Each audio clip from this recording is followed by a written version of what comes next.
Vizcarra Cornejo. Muy buenas tardes. Hoy, al día 13 de abril, día lunes 13, estamos en una reunión de Consejo de Ministros, viendo al día 29 del estado de emergencia cuál es la evolución de los indicadores de esta enfermedad y tomando, como siempre, decisiones buscando que sean las más adecuadas y las más oportunas para enfrentarla de manera adecuada. A inicios de esta reunión, el ministro de Salud con su equipo nos ha presentado unos cuadros donde se grafican cuál es la evolución de la enfermedad desde que, como todos sabemos, el día 6 de marzo, el mes pasado, se dio el primer caso. Ahora ha ido aumentando de manera gradual y progresiva y tenemos una serie de indicadores que nos muestran cuál es el resultado hasta la fecha de los esfuerzos que como gobierno, que como Estado y como país vamos logrando en esta enfermedad que afecta a todo el mundo, más de 200 países comprometidos, cientos de miles de muertes, ya han pasado las más de 110.000 muertes, ya está por llegar los 2 millones de casos positivos en todo el mundo, es decir, las características de esta enfermedad que se ha convertido ya en una pandemia que afecta a todos los continentes de nuestro país, no tiene referentes en la historia de la humanidad. Pero aquí estamos poniendo nuestro mayor esfuerzo y vemos que los resultados son satisfactorios, no los óptimos que quisiéramos. Siempre nosotros somos muy claros, cuando hay algo que reconocer de que está mejorando lo decimos, pero también reconocemos de que si el esfuerzo hubiera sido mayor y hubiera comprendido a todos los peruanos, tendríamos resultados aún mejores. La información que se grafica en 4 láminas que quisiéramos compartir con toda la población se refiere a lo siguiente, sobre los casos nuevos. Es información importante. El crecimiento diario hasta el día de ayer, 12 de abril. Aquí tenemos que decir que cuando hemos empezado el estado de emergencia, hace exactamente 4 semanas, recuerden que empezamos un domingo, que al día de ayer domingo cumplieron 4 semanas, y que la primera medida que tomamos era para 2 semanas y luego ampliamos hasta el domingo 12, ¿no?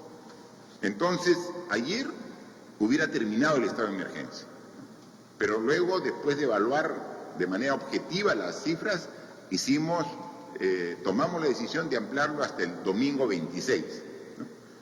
Y lo relevante es que en esta última semana hemos incrementado de manera significativa el número de pruebas para tener un mayor detalle del contagio y dónde está ubicado.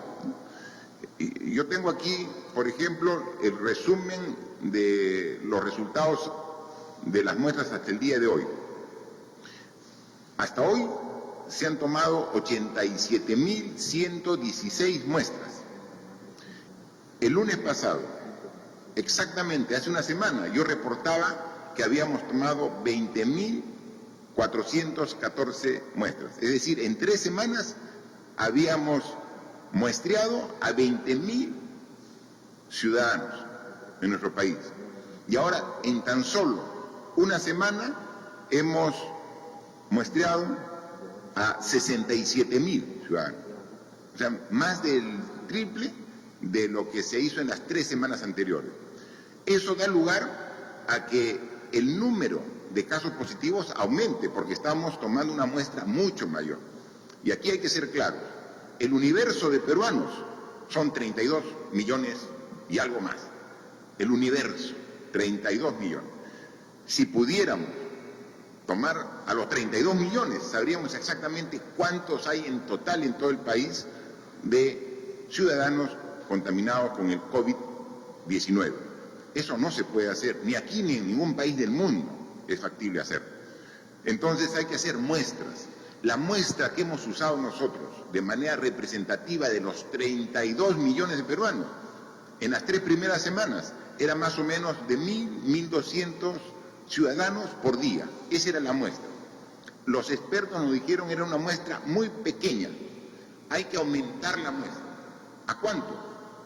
A 12.000 peruanos y peruanas que sean muestreadas por día. Teníamos que elevar de 1.000 a 12.000. En esta semana hemos comenzado y hemos primero 8, 9 y ahora 10.000. Entonces ahora tenemos que en esta semana los 87.000 ciudadanos muestreados de manera acumulada nos arrojan 77.000 pruebas negativas, 77.382, y como positivas 9.784. Entonces vemos que hay un incremento significativo desde la semana pasada porque hemos aumentado 67.000 personas que hemos muestreado.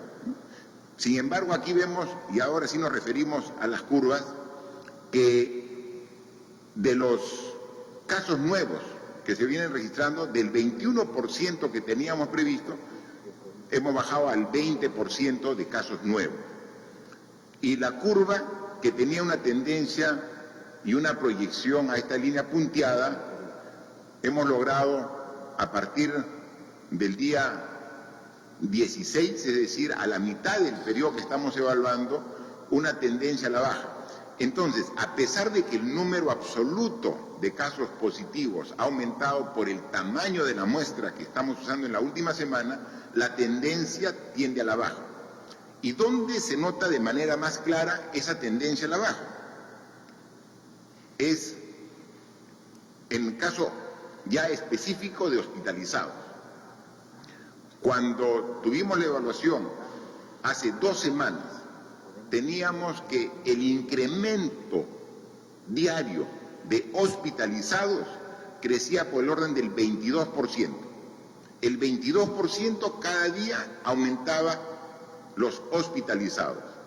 Ahora, en la evaluación hecha hasta el día de ayer, 12 de abril, y que nos han presentado el equipo de expertos del Ministerio de Salud, ha bajado el crecimiento diario de 22% a 14% de casos de hospitalización de ciudadanos que han sido afectados por el contagio del coronavirus, el COVID-19, pero que ahora ya hay una merma en esta progresión de casos hospitalizados.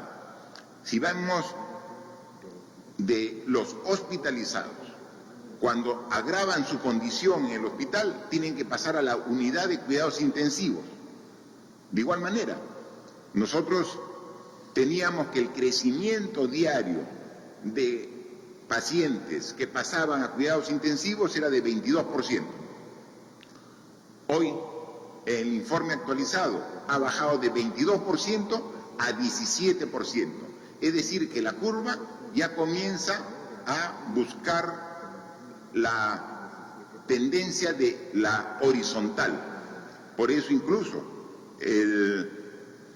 la nota que nos pone los expertos del Ministerio de Salud es que ya estamos llegando a un posible punto de inflexión. El punto de inflexión es donde la curva rompe la tendencia que tenía trazada. Entonces, y comienza, en vez de ser ascendente, a ponerse ya de carácter horizontal. Los casos UCI han pasado de 22 del primer tramo del estado de emergencia a la culminación de este segundo tramo ha pasado a 17%. Es decir, ha bajado 5 puntos porcentuales. Y también tenemos que decir, por doloroso que sea, cuál es el crecimiento de casos de fallecidos. Porque finalmente lo que queremos evitar con todo este esfuerzo es que las muertes que se originan por el contagio del COVID-19 sea lo menor posible. Evitarlas, por más esfuerzo que haga la ciencia y todos nosotros, es imposible, pero sí disminuir el nivel de afectación que llegue a una complicación de la enfermedad que lleve a cuidados intensivos y que después derive a la muerte del paciente. También ese sí teníamos hace 2 semanas quizás el indicador más preocupante, porque teníamos un indicador de que estaban creciendo en las 2 primeras semanas del primer tramo del estado de emergencia, a pesar de el esfuerzo que hacíamos, en un 29% el crecimiento diario. Y luego, ahora ha disminuido y la tendencia es a 14% el incremento. Esos son valores que tenemos que tener bajo control y que vemos que lo estamos logrando. Entonces, incluso la información de la izquierda es la información propia generada por el Ministerio de Salud, ¿no? Y también tenemos un cuadrito al lado derecho, donde en ese cuadro, ahí vemos ya información con análisis que hacen ya no nosotros, sino diversos países y fuentes de estudio que también comienzan a analizar, ¿no? Precisamente el Centro de Control de Enfermedades, el CDC, nos pone un cuadro donde precisamente ven que la evolución del crecimiento diario de enfermedades pone a Perú en su mejor desempeño comparando diversos países de Europa y de América, ¿no? Ven ustedes el cuadro, ahí países que como España, como Italia, realmente perdieron el control y el crecimiento de las personas fallecidas fue muy drástico. Hay algunas realidades diferentes con otros países, pero nosotros, cuadro que no es de la elaboración nuestra, sino del Centro de Control de Enfermedades, que determina cuál es el nivel de Perú, que tiene precisamente un desempeño que está evitando que el crecimiento en porcentual de las muertes sea como otras realidades, que es lo que queremos evitar, ¿no? Eso es la información a manera de diagnóstico de estas 4 semanas de estado de emergencia que hemos tenido y que nos permite ver que tienen un efecto positivo las medidas que hemos tomado y que si la tendencia es igual o mejor en estas 2 semanas, permite vislumbrar una salida, como todos esperamos, a partir del día 26 del mes de abril. Obviamente, cuando decimos 26 no significa que el día 27 todo vuelva a la normalidad.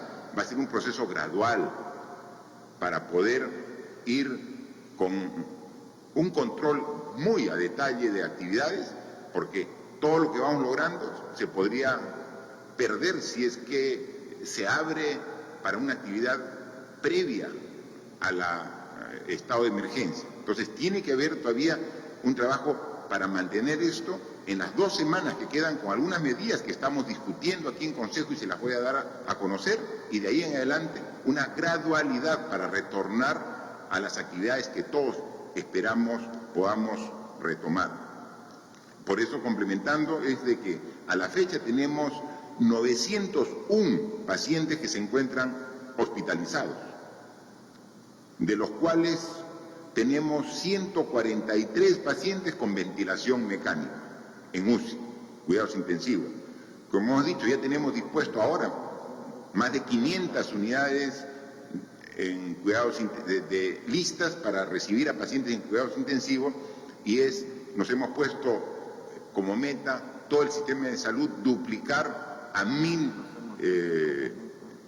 puestos de camas debidamente equipadas con su ventilador mecánico para poder atender una cantidad de este tamaño de 1000 personas que puedan requerir cuidados intensivos. Hasta la fecha, el requerimiento es de 143 y, como dicen, la tendencia en la curva ha comenzado a bajar los requerimientos en su tasa porcentual. Y este esfuerzo no solamente es a nivel de Lima, es a nivel nacional. Estamos coordinando con las diferentes regiones para ir mejorando su capacidad de respuesta.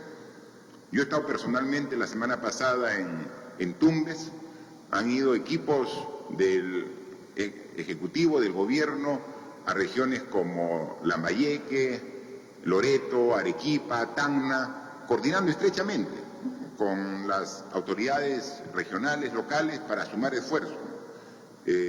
Como ustedes saben, se ha formado el Comando de Operaciones del COVID-19, que está liderado por la doctora Pilar Mazzetti. Ella misma está viendo y coordinando. Y en cada una de las regiones se está formando también comandos regionales para el COVID-19. No está de más aprovechar los medios de comunicación para pedir a las autoridades locales, a las autoridades regionales, a la población, todo su apoyo para este comando, porque hay que coordinar, articular las decisiones más importantes. Por ahí yo he visto también algún reclamo de algún gobernador regional diciendo de que por qué no es el propio gobernador el que lidera el Comando de Operaciones Regional. Es que esa no es la idea. Aquí quien lidera el Comando Nacional de Operaciones es la doctora Pilar Mazzetti. Si el criterio es que fuera la máxima autoridad, quien debería liderar es el presidente de la República. Pero el Comando Nacional de Operaciones no lo lidera el presidente de la República, porque son operaciones. No lo lidera el premier, no lo lidera el ministro de Salud. O sea, lo lidera una persona operativa con un comando operativo para tomar decisiones de manera permanente y articulada. Entonces, yo tengo la mejor de las relaciones con todos los gobernadores regionales. Yo vengo de la provincia, yo vengo de una región. O sea, sé el sentimiento que tenemos en las regiones. O sea, ¿cómo vamos a tomar decisiones de espaldas a las regiones y a los municipios? De ninguna manera. Menos en una circunstancia como la que estamos, en que todos tenemos que sumar esfuerzo. En consecuencia, cualquier malentendido que pueda haber hay que superarlo. O sea, aquí no hay espacio para la división, aquí tenemos que estar juntos y tenemos que apoyar las decisiones que como gobierno estamos haciendo en bien de toda la colectividad. Así que con la relación de franqueza, de cercanía, de confianza que tenemos y hemos tenido desde el inicio del gobierno con todas las regiones, hay que ratificarla, más aún en un momento de crisis, de emergencia como la que estamos viviendo. Así que seguiremos haciendo este esfuerzo y seguiremos trabajando en todas las regiones del Perú para llegar a estos objetivos. Hay que destacar que cuando hacíamos mención del caso del número de hospitalizados, el número de cuidados intensivos, estamos hablando del porcentaje de la población que ha ido a los hospitales después que ha sido afectado por esta enfermedad. Pero ¿qué dicen los datos de esta enfermedad? Y que ustedes ya los conocen, porque entonces hablamos todos los días y también hablan especialistas a nivel nacional e internacional. ¿Qué cosa se dice? Que del 100% de personas que son contaminadas con el COVID-19, solamente el 15% va al hospital. De eso una parte se queda en hospital y parte a cuidados intensivos dentro del hospital. Pero es el 15%. Y el otro 85% que está contaminado, ¿dónde está? Está en sus casas. Porque tienen la enfermedad, pero o no tienen síntomas, o tienen síntomas muy leves. Entonces, el esfuerzo que estamos haciendo como gobierno y como Estado es mejorar la capacidad de respuesta para el 15% que va a los hospitales. Lo que estamos tomando hoy como decisión en este Consejo de Ministros, hacer un esfuerzo también mucho mayor para hacer el seguimiento al 85% de personas que tienen la enfermedad pero que están en sus domicilios. Tenemos que llegar a ellos para hacer un mayor control, porque el que está en el hospital está absolutamente independizado y está controlado. Pero tenemos que hacer el mismo control para el 85% de la población que teniendo el COVID-19 está en su domicilio y que si no está cumpliendo estrictamente las indicaciones de aislamiento, comienza primero a contagiar a su propia familia y después puede contagiar a quienes interactúan con él. Entonces tenemos que hacer un control y seguimiento más adecuado y estamos formando una comisión multisectorial, donde está el Ministerio de Salud, siempre con la presidencia del Consejo de Ministros, pero con un apoyo grande de soporte de las Fuerzas Armadas para hacer el control y monitoreo de este 85% de la población para que se evite que el contagio continúe de manera comunitaria dentro de la zona aledaña. Para ello estamos hoy aprobando un decreto supremo donde se da algunos recursos, se asigna recursos económicos y se da un detalle de las responsabilidades y la forma operativa, cómo va a trabajar este equipo para hacer el seguimiento y junto con ellos evitar de que se propague el mal. Entonces, tenemos un equipo que trabaja con el 85% de la población que no requiere ir al hospital. Y obviamente todo el sector de salud está poniendo su máximo esfuerzo para tener la mejor respuesta al 15% que sí tiene que ir al hospital, para que después que la superen puedan ir tranquilos a sus casas una vez que se les da el alta hospitalaria, como hemos visto, que solamente hoy tenemos más de 400 de alta hospitalaria y tenemos mucho más de 1000 de alta de pacientes que ya superaron la enfermedad desde su domicilio. Es sumamente importante ello. Luego también manifestar que ya hemos aprobado aquí un decreto supremo que seguramente más tarde se publicará o si no mañana, para lograr tener mayores herramientas para el cumplimiento de lo que hemos establecido como gobierno, de que hasta que culmine el estado de emergencia el día 26 de abril solamente pueda salir una persona por familia, siempre y cuando sea estrictamente necesario, porque seguimos viendo aglomeraciones mayores a las que establecen las condiciones para poder controlar el contagio. Decimos que puede salir una sola persona y vemos personas que van con sus hijos a hacer las compras o personas que están paseando por un parque en pareja cuando debería salir solo una persona. Todos esos formas de infringir las disposiciones que damos son potenciales formas de contagio. Y bueno, después de 4 semanas creo que debemos ser más estrictos. El decreto supremo que hoy estamos aprobando es no solamente ratificar la prohibición de la salida de más de una persona, sino evitar el contacto. O sea, no es que salgo con mi enamorada, no es que salgo con mis amigos para una pichanguita de fulbito, no, o salgo y me encuentro en el supermercado para hacer un poco de vida social.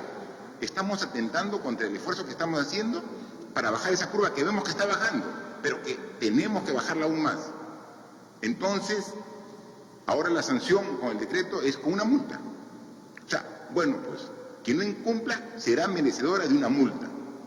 Hoy, en el transcurso del día, vamos a dar la aprobación a este decreto supremo y mañana tendrán los detalles porque estamos precisamente en todo este proceso. Vamos a también hacer un esfuerzo. Hemos visto que de manera muy operativa y voluntaria algunas instituciones o algunas tiendas han hecho para asegurar el distanciamiento social necesario en esta época de epidemia que estamos viendo en el Perú y el mundo. Han hecho círculos en el suelo, distanciados cada metro, para que cuando vamos a entrar a alguna tienda o vamos a hacer algún trámite, tengamos que respetar. Eso que se ha hecho de manera voluntaria también tiene que ser de manera obligatoria, o sea, tenemos que hacerlo en todos los espacios. Y estamos también aquí viendo, conversando con el ministro de Agricultura, para que hacer un esfuerzo aún mayor de coordinación con los alcaldes principalmente, que son los que tienen la responsabilidad de los mercados, para mejorar también las aglomeraciones que hay en los mercados. Son responsabilidades de los propios municipios, los gobiernos locales, pero ahí vamos juntos a hacer un esfuerzo como partimos la oferta en un mercado en 2 o 3 alternativas para que la población no vaya a un solo centro de abastos y pueda estar en 2 o 3 para que pueda disminuir la aglomeración. Es decir, los resultados que hemos visto en las curvas son buenos, pero todavía pueden ser mejores porque nos falta aún el compromiso de las personas que están incumpliendo en desmedro de toda la gran mayoría de la población que sí está poniendo todo su esfuerzo para cumplir. Hoy también hay que manifestar que hemos aprobado ya la versión final de un decreto de urgencia en materia laboral. Es en materia laboral que es sumamente importante. Lo hemos dicho, el daño de esta enfermedad es tremendo en toda la humanidad. Afecta a la salud, afecta a la vida, afecta a la economía, afecta también el trabajo de muchas personas. Y dentro de esa cruda realidad de afectación, nosotros tenemos que dar propuestas concretas de cómo, ante esa realidad que no se puede evitar, que estamos viendo en diversas partes del mundo, es el nivel de afectación en la mano de obra de diferentes tipos de actividades. Entonces nosotros estamos aquí con mucho esfuerzo trabajando una propuesta que hoy la hemos aprobado en materia laboral. Yo quisiera que dos ministras nos den un poco de detalle al respecto, porque ellos conocen más el tema por ser su especialidad. La ministra de Trabajo y la ministra de Economía. La ministra de Trabajo, el esfuerzo que estamos haciendo para que, ante la gravedad de la situación, podamos no desamparar a los trabajadores. Y la ministra de Economía, para que nos diga esto qué significa en costo para el gobierno, para las arcas del Estado, para atender a esta población que puede estar tranquila ahora con trabajo, pero que entra en una situación de vulnerabilidad como efecto colateral que genera la enfermedad que afecta a todos. Yo pido, por favor, a la ministra Silvia, ministra de Trabajo, que nos dé una explicación de la norma aprobada el día de hoy. Muchas gracias, señor presidente, colegas. Efectivamente, la norma tiene un profundo sentido de equidad. Está pensado en trabajadores que, habiendo agotado con los empleadores la posibilidad de llegar a acuerdos para mantener el empleo a cambio de una remuneración, estos esfuerzos terminan siendo infructuosos. En ese sentido, de manera excepcional, se abre la modalidad de suspensión perfecta de labores. Es una modalidad que ya el ordenamiento laboral contemplaba, pero lo excepcional y además lo favorable en coyunturas como esta es que esta modalidad viene acompañada de ingresos para los trabajadores que representan un paliativo a la situación que el presidente ha descrito bastante bien. En ese sentido, para todos los trabajadores que pudiesen quedar comprendidos en una situación de suspensión perfecta de labores, se abre la posibilidad de que puedan retirar parte de su compensación por tiempo de servicios. De la misma manera, se abre la posibilidad del retiro de parte de sus fondos de pensiones en el sistema privado, y para aquellos trabajadores que no tienen acceso al pago de la compensación por tiempo de servicio porque su régimen no lo permite, que es el caso claramente del régimen de las microempresas, se crea una prestación económica excepcional de emergencia de protección social. Es una prestación que asciende al orden de 760 soles por mes, previsto para un periodo de 3 meses, que es el periodo que se estima que puede extenderse la emergencia sanitaria, y además tiene como criterio para aplicar que los trabajadores no superen ingresos del orden de los 2.400 soles. En líneas generales, presidente, estas medidas son las que acompañan a una decisión que, siendo seria, no desprotege a los trabajadores, como tampoco el Ministerio de Trabajo, que garantiza acompañar este proceso de verificación de las suspensiones perfectas con criterio de equidad y de justicia. Gracias, presidente. No, gracias, ministra. Este es un gran esfuerzo. Seguramente cuando podamos controlar el nivel de contagio de esta enfermedad y gradualmente recobremos una relativa normalidad, porque la normalidad conocida como la situación previa a esta epidemia no la vamos a retomar. Nuevamente, también tenemos medidas muy ambiciosas para generar un dinamismo económico para que luego las propias empresas puedan trabajar no solamente a la misma capacidad previa, sino aún mayor, y requieran una mayor cantidad de puestos de trabajo. Pero en ese hay un periodo que definitivamente va a haber una afectación que estamos como gobierno poniendo todo el esfuerzo para atender y no dejar de lado a los trabajadores. Ministra de Economía, por favor, ¿cuál es el esfuerzo económico que como gobierno estamos haciendo? Gracias, presidente. Para complementar a la ministra Silvia, efectivamente, el gran esfuerzo del Gobierno es para proteger el vínculo laboral de los trabajadores y para eso tenemos que preservar a las empresas. El costo de las medidas que la ministra Silvia ha detallado, como saben, una vez que se aplica la modalidad de suspensión perfecta, primero se tiene posibilidad de acceder a los ahorros privados de los trabajadores a través de su CTS o de las AFPs. Eso está estimado en ahorros privados de aproximadamente 500 millones de soles. Y luego, como lo dijo la ministra, en el caso de los trabajadores de las MIPES, nosotros daremos un subsidio por 3 meses por un monto de 760 soles mensuales, con un costo estimado de 652 millones de soles, que es, según estas proyecciones, lo que estaríamos destinando. De manera adicional, también vamos a garantizar que durante este periodo de suspensión perfecta los trabajadores cuenten con e-salud, cuenten con cobertura de salud. Y en la medida que hay algunos trabajadores que no cumplen con los requisitos para el periodo de latencia, nosotros como gobierno vamos a destinar al menos 92 millones de soles para garantizar que todos los trabajadores, sin excepción, durante el periodo de suspensión perfecta, mantengan su cobertura de salud. De la misma manera, sabiendo que hay trabajadores que están próximos a jubilarse, no queremos que este periodo de suspensión perfecta les afecte, así que también la ONP va a reconocer, para los trabajadores próximos a jubilarse, va a reconocer los 3 meses de aporte. Es decir, el esfuerzo fiscal de esta primera medida es aproximadamente 700 millones de soles. Asimismo, presidente, también quisiera complementar con la medida de liberación de algunos fondos de pensiones. Como le hemos dicho antes, durante este periodo excepcional estamos tomando decisiones excepcionales. En el caso de las AFPs, estamos beneficiando a 3 grupos de trabajadores con la medida.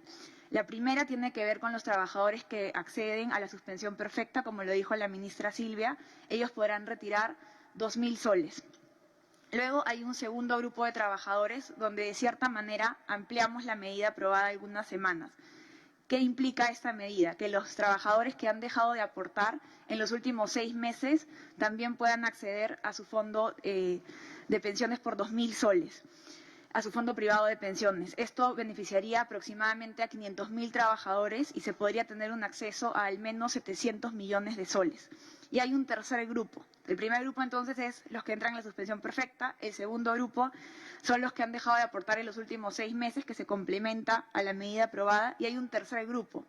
Considerando también a los trabajadores más vulnerables, se va a autorizar a que los trabajadores con sueldos menores a 2.400 soles puedan retirar en 2 armadas de 1.000 soles cada una, hasta 2.000 soles en los próximos 2 meses.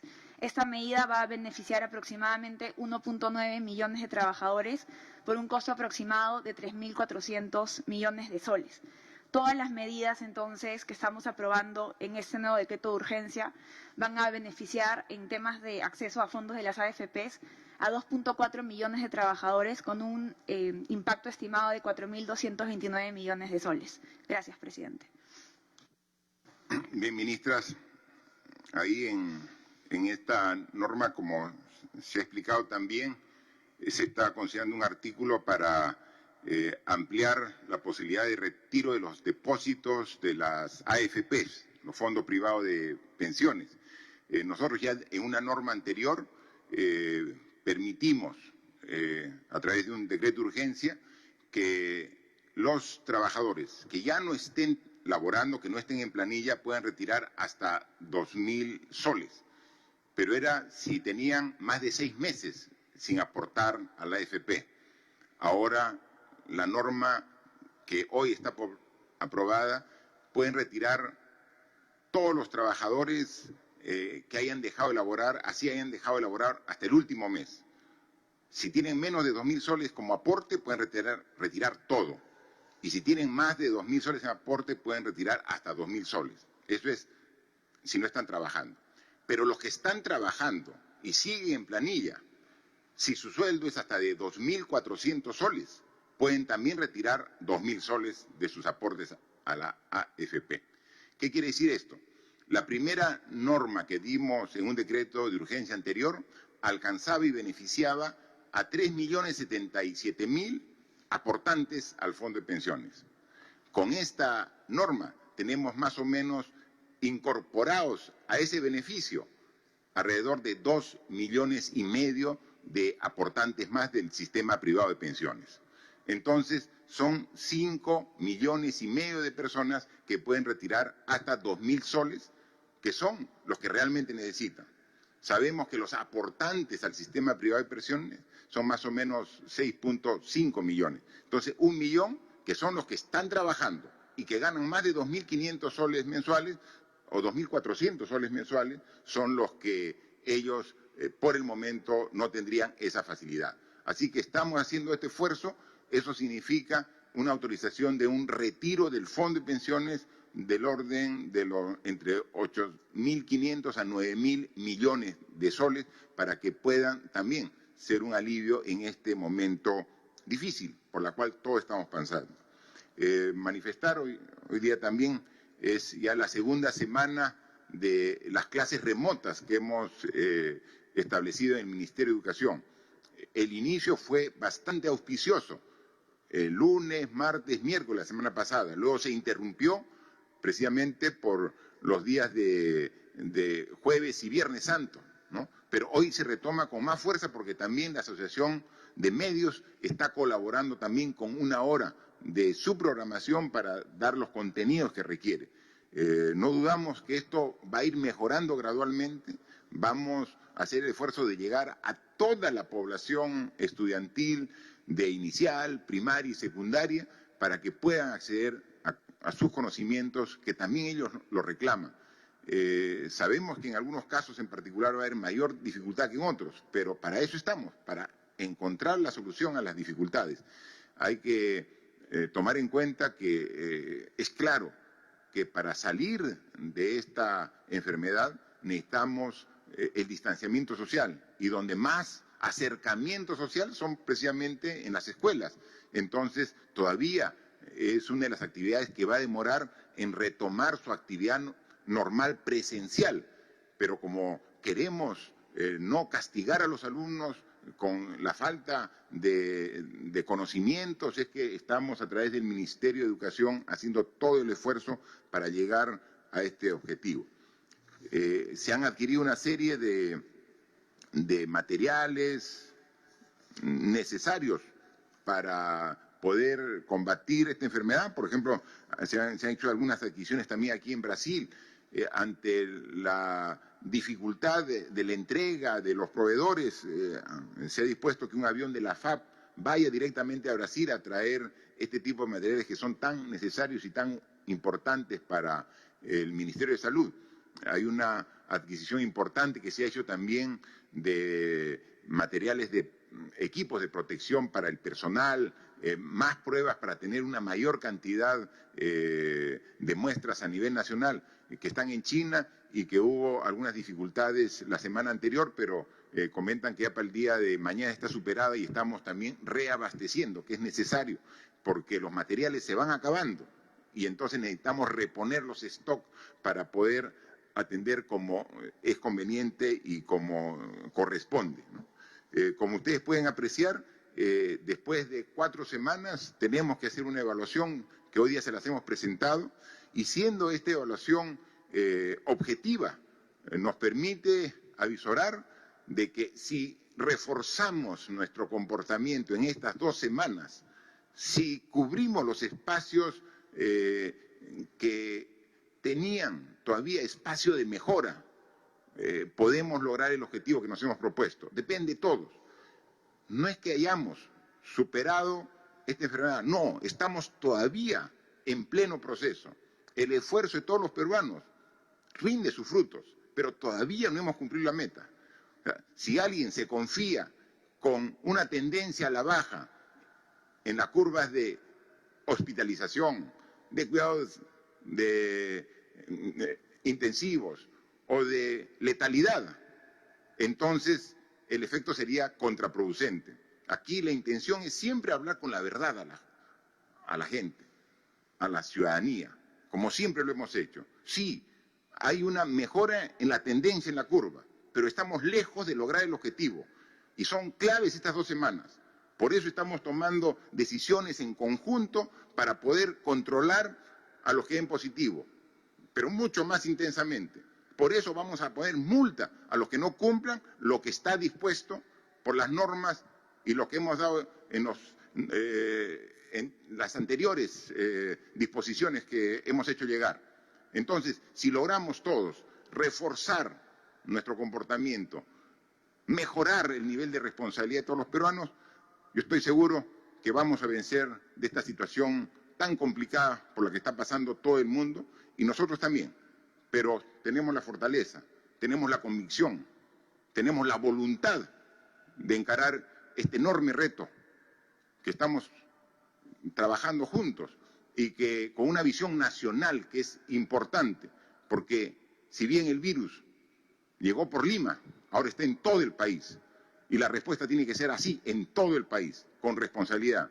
Problemas hay, por supuesto. Ahora uno de los problemas que tenemos es que hay grupos de personas importantes, de ciudadanos, que son de Piura y están en Lima, que son de Junín y están en Huancavelica, que requieren retornar a su región de origen y entonces esperaron 15 días. Han esperado 15 días más y ahora nos llegan documentos, nos llegan pedidos, permítanos regresar, tómennos la prueba de que estamos bien, pero queremos llegar. Entonces, eso es uno de los problemas que tenemos que analizar ahora. Pero como tenemos que trasladar gente dentro del mismo territorio, porque las fronteras están cerradas hacia los países vecinos, tenemos que conversar con las autoridades regionales y locales para buscar un mecanismo para que por humanidad también podamos ver que las personas, con la seguridad del caso, puedan regresar a su seno familiar. Son tareas, son problemas que se presentan, pero estamos aquí para resolverlos, con voluntad, con responsabilidad, con entrega, como tenemos que hacer los que queremos a nuestro país.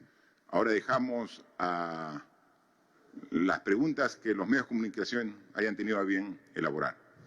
Gracias, señor presidente. Iniciamos entonces la ronda de preguntas virtuales. La primera pregunta es de Radio Onda Azul de Puno. La pregunta dice, se anunció desde el Ministerio de Educación destinar un presupuesto de 7 millones de soles para la educación virtual. ¿Ese dinero será transferido a las direcciones regionales de educación y UGEL o será centralizado en Lima, ya que las zonas rurales necesitan ser atendidas como las zonas urbanas en el tema de educación a distancia? Sí, por favor, ministro de Educación. Muchas gracias, presidente. Me quería sumar, si me permite, rápidamente a la evaluación de esta primera semana que hemos tenido de la estrategia Aprendo en Casa. Y quería, en primer lugar, agradecer a todo el país, en realidad, a toda la sociedad, por haber respondido tan favorablemente a esta iniciativa. Son muchos los desafíos que tenemos que resolver, sobre todo, en particular, en relación al acceso de los estudiantes de las zonas más remotas y con mayores dificultades de conectividad, pero estamos viendo todos los esfuerzos para poder resolver ese problema lo más pronto posible. Quería también nuevamente agradecer a los niños, niñas y adolescentes del país, que nos están dando un ejemplo nuevamente de ciudadanía, en primer lugar, aceptando, digamos, esta situación de confinamiento, pero en segundo lugar también demostrando una motivación muy grande para poder ejercer su derecho a educarse, ¿no? Las fotos que hemos recibido, los videos que hemos recibido de cómo los niños y adolescentes se están comprometiendo con esta iniciativa son muy motivadores para seguir adelante. Y también ciertamente agradecer a los profesores que están adaptándose, que están tratando de resolver las situaciones difíciles que se le presentan, sobre todo aquellos que están en zonas rurales y donde hay más dificultad para la conectividad. Y también a los padres y madres de familia, siempre dándoles el mensaje que le den tranquilidad a sus hijos, sus hijas, que confíen en sus docentes, que sepan que hay entidades supervisoras que van a estar también acompañando la calidad de los servicios educativos, sobre todo en el ámbito privado.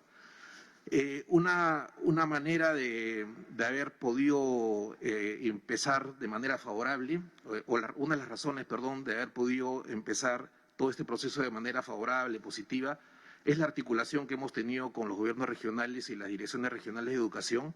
La mitad del presupuesto del sector se transfiere a las regiones. Las regiones tienen un compromiso importante en la implementación de todas nuestras actividades. Del presupuesto regular, las regiones pueden identificar al día de hoy ya algunos recursos para que puedan usarse libremente en la estrategia Aprendo en Casa, siempre cumpliendo con las reglas de presupuesto público. En el caso de Puno, por ejemplo, de su presupuesto regular, aproximadamente tienen 3 a 3.5 millones de soles que podrían reorientarlos a las actividades vinculadas a Aprendo en Casa. Aparte de eso, a fines de abril se van a transferir aproximadamente 19 millones de soles a las regiones vinculadas al tema de los compromisos por desempeño. De ese monto, el 70% tiene que ver con las actividades que se tienen que dar para la limpieza de las instituciones educativas, y un 30% de ese monto puede efectivamente utilizarse para actividades como Aprendo en Casa. En el caso de Puno en particular, aproximadamente tendrían 1 millón de soles para su presupuesto vinculado a actividades que no están contempladas en las actividades regulares y que pueden reorientarse a actividades como Aprendo en Casa, ¿no? En ese sentido, sí estamos atentos a que las regiones puedan implementar actividades.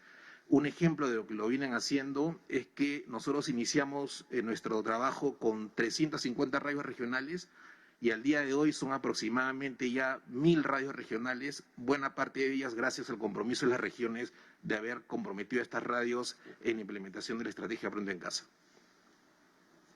Gracias, ministro, por favor. La siguiente pregunta es del diario Perú 21. La pregunta es, ¿el gobierno tiene voceros? Los únicos voceros son el presidente y sus ministros, porque Farid Matuk, asesor del Comando COVID-19, ha dado declaraciones alarmistas durante la Semana Santa. En otros países, la cuarentena se ha extendido para personas vulnerables, niños, adolescentes y ancianos, pero los jóvenes adultos salen en horarios distintos para trabajar. ¿Podríamos esperar eso a partir del 26 de abril? Por favor, ministro de Salud. Muy buenas tardes. En relación con las declaraciones del profesor Farid Matuk, él las ha tenido antes de ser miembro del equipo de prospectiva del Ministerio de Salud, las tiene ahora y seguramente las mantendrá en el futuro en su calidad de ciudadano de este país. Ello no representa la voz oficial del gobierno. La voz oficial del gobierno es la del presidente de la República y del sector es la del ministro de Salud y en el caso del comando COVID de la doctora Massetti. Valoramos, sin embargo, las opiniones tanto del profesor como de otros profesores y profesoras, científicos sociales, estudiosos de estos temas, porque, como lo hemos repetido en varias oportunidades, recogemos los conoceres, los saberes, las experiencias para poder orientar la toma de decisiones de política pública que aquí se discuten. Gracias, ministros. Efectivamente, de eso se trata, ¿no? Aquí somos un gobierno que toma sus decisiones de manera articulada, tomando en cuenta las particularidades de cada uno de los sectores, que toma en cuenta también las diferencias que existen entre diversas regiones de nuestro país que requieren también decisiones particulares. Entonces, como tal, tenemos una línea clara de acción que la conduce el presidente con su Consejo de Ministros. Entonces, si estamos en un tema de salud, hay una línea clara de vocería, ¿no? El presidente del Consejo de Ministros y el ministro del sector, en este caso es Salud. Para los casos operativos es la doctora Pilar Massetti, quien es la presidenta de un comando operativo y que a la vez tiene sus comandos equivalentes en las regiones. Entonces, eso es claro.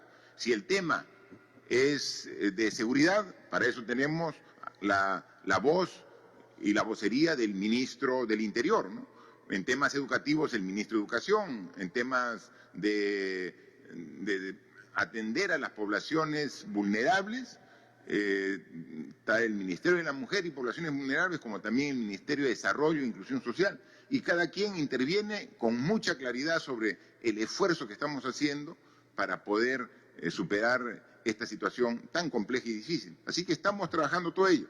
Si algún profesional de diferentes especialidades opina, es reconocida su opinión, ¿no? Pero finalmente las decisiones se toman aquí, en este espacio, con el informe de las comisiones creadas para tal fin. Así que todas las opiniones que se den son bienvenidas, pero las oficiales son las que tienen los ministros y los responsables de las comisiones que claramente han sido creadas para enfrentar de manera clara y directa el embate de esta enfermedad. En la siguiente pregunta, el diario Expreso y el diario Correo de Tacna, ambos denuncian casos de corrupción en los sectores de la Policía Nacional del Perú respecto a la compra de equipos de protección personal y hasta de botellas de agua, específicamente en la región policial Lima, y preguntan qué medidas se están tomando para sancionar y prevenir estas irregularidades. Y respecto al sector salud, sobre la compra de ventiladores con precios cuestionados y hasta triplicados, como en el caso de los ventiladores que compró el MINSA en Tacna para el hospital de Ate. Bien, al respecto vamos a ser absolutamente claros. Este es un gobierno que desde el inicio luchó contra la corrupción. Y es un gobierno firme y categórico para cumplir ese objetivo. Si encontramos en cualquiera de los procedimientos que estamos estableciendo para poder enfrentar de manera adecuada el coronavirus algún tema de corrupción, vamos a ser los primeros en castigar ejemplarmente a los responsables. En el caso específico de esta información sobre la compra de unos respiradores mecánicos que se habría hecho para el hospital de Ate. Obviamente el hospital de Ate requiere, para poder ampliar su capacidad de atención, mayor cantidad de respiradores mecánicos, ¿no? Pero inmediatamente, hoy temprano, le hice la consulta al ministro y entonces me dijo que era un proceso de compra que estaba en progreso y que efectivamente se había visto estas irregularidades. Para empezar, que era una empresa que ya los tenía asignados para un hospital en Tacna y que luego los había recuperado para venderlo a mayor precio ante la demanda y necesidad. Eso no puede ser. O sea, ese tipo de empresas donde incluso hay peruanos que laboran en ella, en un momento de emergencia, de crisis. O sea, eso puede ser tratar de jugar y tener una sobreganancia, sobreutilidad en estas condiciones. Es imperdonable. He dispuesto al ministro para que esa compra, o sea, se deje sin efecto. O sea, de ninguna manera podemos nosotros avalar un aprovechamiento mercantilista en una situación de emergencia, ¿no? Sabemos que los precios de los productos, los equipos, los implementos han subido de precio por la alta demanda. Y entonces ahí estamos en un esfuerzo no solamente dentro del país, sino con las necesidades de todos los países para poder adquirir. Pero eso de que un bien que ya estaba asignado a una región con un precio específico se lo retire para subirle el precio, o sea, eso es inaceptable y no vamos a permitirlo, ¿no? Sobre los detalles, a ver si nos puede dar un poco mayor de ampliación el propio ministro de Salud. Efectivamente, señor presidente, y gracias por permitirme ampliar en el tópico. Efectivamente, nosotros identificamos estas y otras prácticas en diferentes niveles en el Ministerio de Salud, desde lo pequeño hasta estas compras de ventiladores.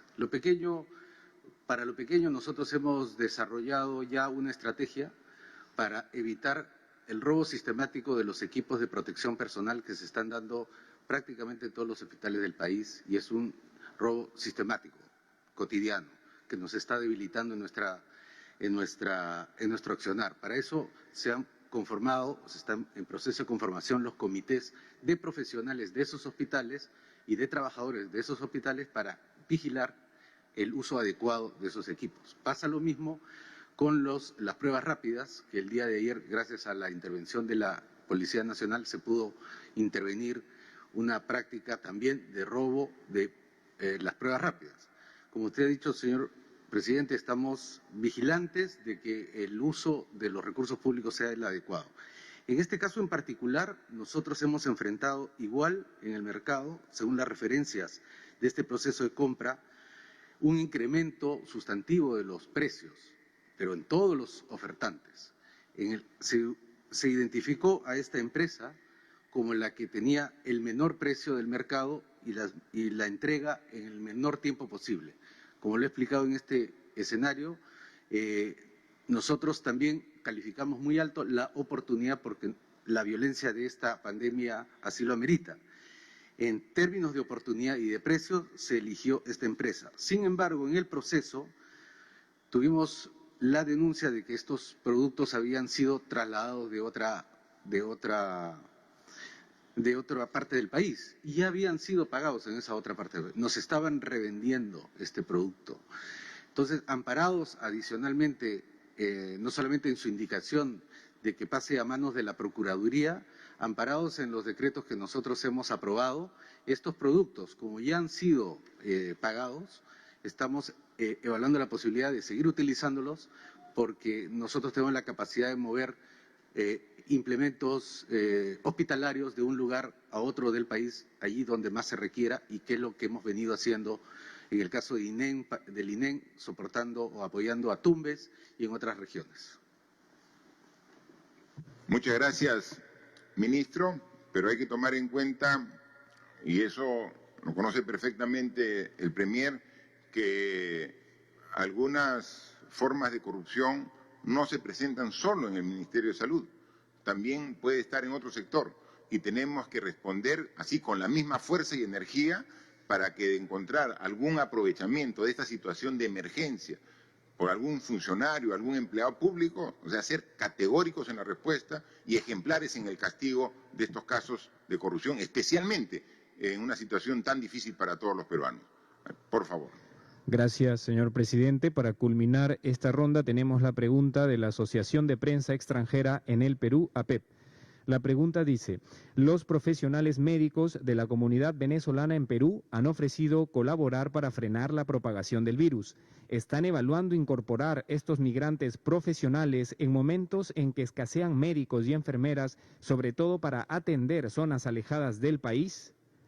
¿Cuál es la respuesta del gobierno ante pedido del gremio empresarial CONFIEP de tener manos libres para despedir a los trabajadores, suspender las licencias pagadas y hasta postergar el pago del fondo de desempleo llamado CTS debido a la crisis por la emergencia? Bien, pero la pregunta anterior hablaba de una denuncia en el Ministerio de Salud, pero también había otra denuncia en el Ministerio del Interior, ¿no? Entonces, decimos, estos espacios no pueden dejar ningún lugar a duda.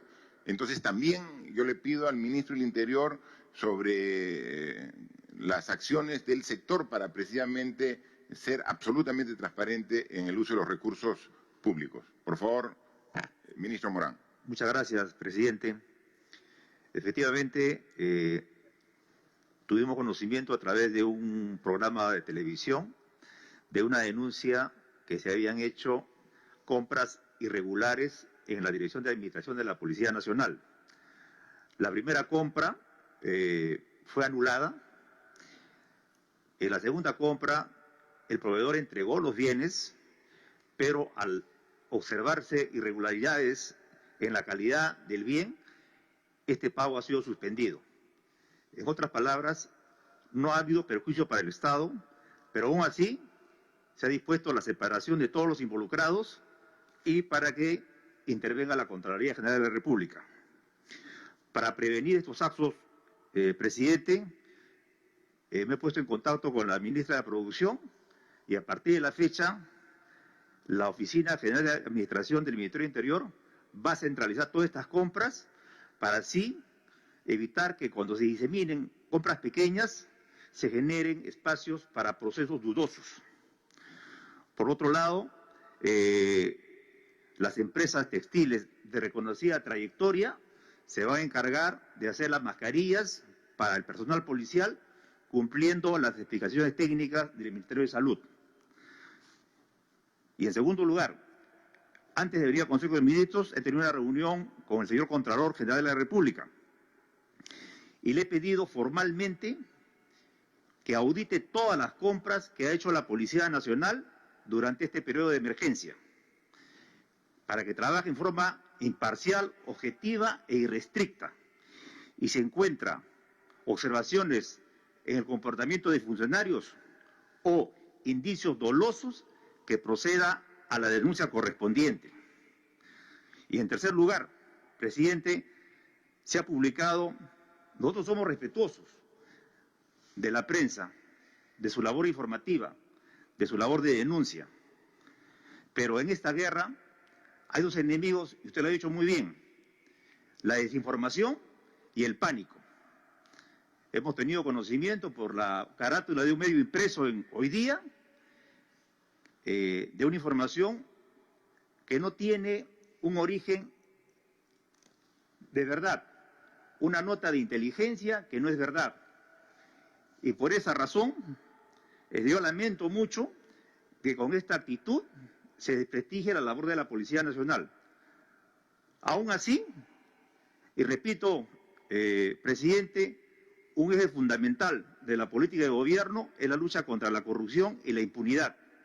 En ese sentido, todas las compras de la Policía Nacional van a ser auditadas por la Contraloría General de la República, y al respecto también está interviniendo la Fiscalía Anticorrupción y el Fuero Privativo Militar Policial para que inicie las investigaciones y sancione ejemplarmente a los presuntos responsables.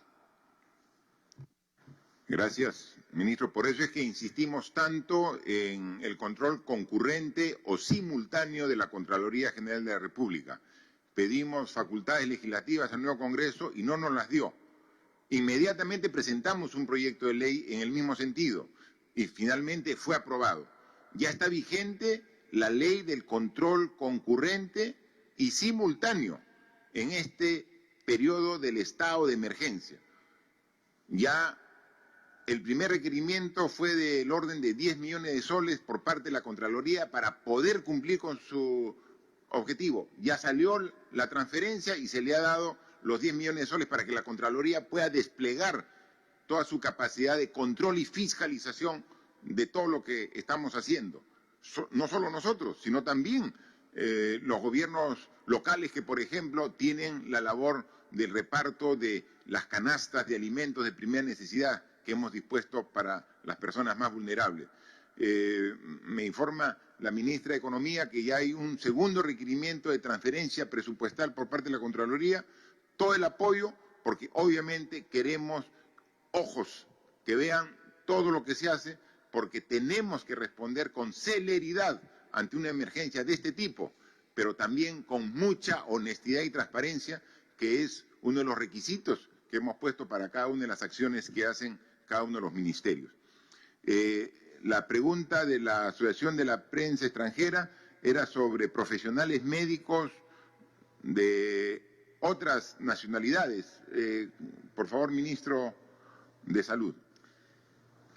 Gracias, señor presidente. Como ustedes saben, uno de los recursos más valiosos para enfrentar esta epidemia es el recurso humano.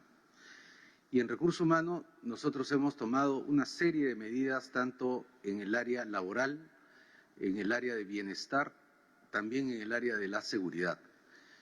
Sin embargo, hemos visto mermada la cantidad de recursos humanos que tenemos disponibles en los hospitales y los centros de salud, debido a que también en el área de protección hemos decidido que los profesionales y los técnicos mayores de 60 años o con alguna dolencia que ponga en riesgo su salud, se retiren de este riesgo. Esto, por supuesto, nos ha reducido importantemente el número de profesionales y técnicos en nuestros establecimientos. Nosotros estamos reclutando profesionales de otras nacionalidades que cumplan estrictamente los requisitos de ley establecidos en nuestro país, tanto en materia de la colegiación como en materia de su certificación a través de SUNEDU. Cumplidos los requisitos, pueden trabajar en nuestro sistema que requiere tanto de estos profesionales en este momento. Muchas gracias. Muchas gracias, ministro. La otra era sobre el tema también laboral. Por favor, la ministra de Trabajo, Silvia, responde esa pregunta. Sí, gracias, presidente. Ha sido parcialmente respondida en la primera parte. La propuesta de gobierno es intentar todo tipo de acuerdo para preservar empleos e ingresos de los trabajadores. Por eso se descarta de plano cualquier fórmula que facilite o haga de los ceses colectivos una aprobación automática, porque eso va a contracorriente justamente el esfuerzo del conjunto de medidas económicas y laborales que estamos aprobando. Con relación a la suspensión perfecta, hemos dicho, se está contemplando como una figura excepcional, viene acompañada de un conjunto de medidas que van a garantizar ingresos a los trabajadores, en particular a los más vulnerables, así como la importante prestación de servicios de salud que durante ese tiempo, el tiempo que dure la suspensión perfecta, pueden requerir tanto los trabajadores como sus familias. Así que es un compromiso y una apuesta del Estado por mitigar los efectos en esta crisis sanitaria, presidente. Gracias. Sí, por favor, Premier, complementa la respuesta. Sí, presidente, gracias. Inicialmente, cuando como gobierno determinamos el estado de emergencia y la cuarentena, se dispusieron algunas medidas de carácter laboral. La primera, obviamente, era el trabajo remoto y la segunda era licencia con goce de haber. Pero estaba predeterminado para un periodo de 15 días. Ahora estamos ya iniciando una tercera etapa, que son ya la quinta semana de 6. Y obviamente el contexto de ayer es diferente al día de hoy. Y a efecto de ello, como gobierno tenemos la responsabilidad de actuar y responder especialmente en medidas de carácter sociolaboral.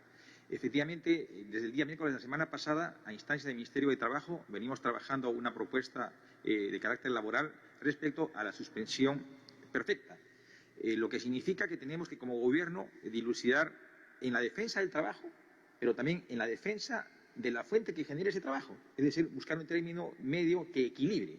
Y justamente esta norma está encaminada a no abandonar al trabajador, sino como Estado y como gobierno responsable darle un soporte y que el trabajador no se sienta abandonado. Esta es una norma que ha evaluado distintos contextos de carácter social, especialmente de índole económico. Y solamente, presidente, para cerrar, en el tema del control concurrente que usted lo ha manifestado, los momentos actuales ponen en evidencia la necesidad de contar con un acompañamiento, especialmente de la Contraloría General, no solamente desde una perspectiva horizontal, o sea, para los sectores públicos, sean los ministerios, sino también vertical, tanto gobierno nacional, gobiernos regionales y gobiernos locales.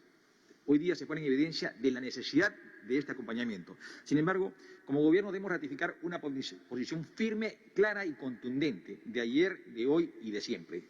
Una lucha frontal contra la corrupción, y no solamente en la denuncia, sino también que esto pueda materializarse en las sanciones correspondientes. A efecto de ello, presidente, estamos implementando para esta semana toda una plataforma donde se están transparentando todos los recursos económicos que están siendo destinados en estas circunstancias de emergencia en las cuales se encuentra el Perú. Es decir, montos por programas, por proyectos, contratos, al detalle, para no solamente una perspectiva de transparentar la gestión económica, sino también para que todos los ciudadanos puedan auditar, puedan fiscalizar de cómo se vienen haciendo uso de estos recursos públicos.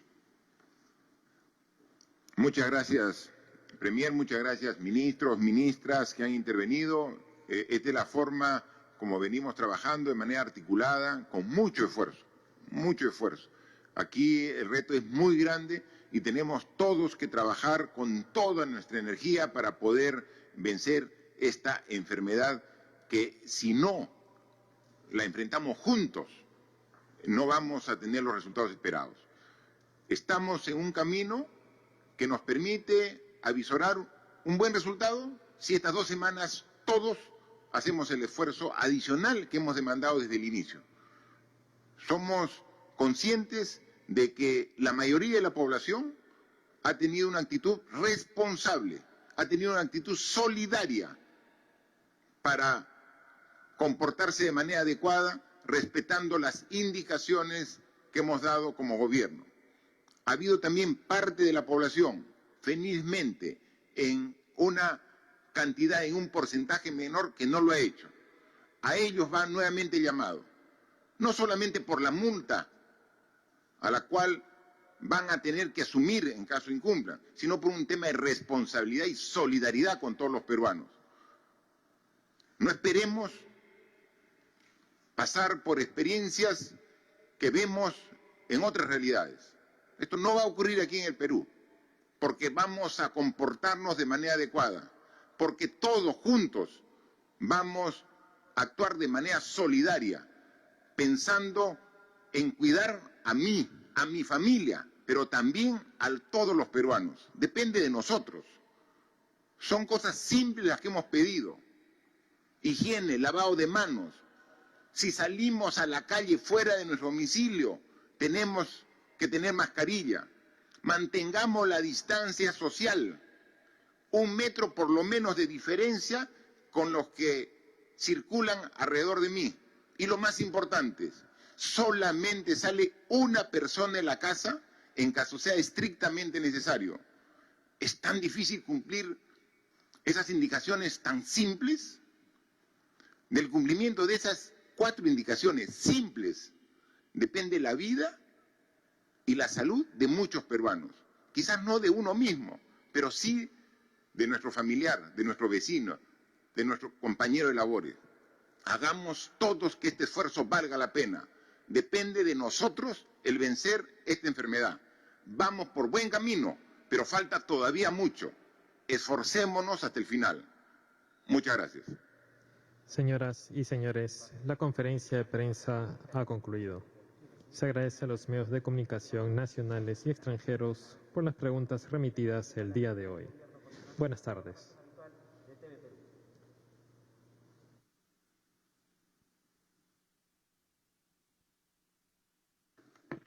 Listo. Muy bien.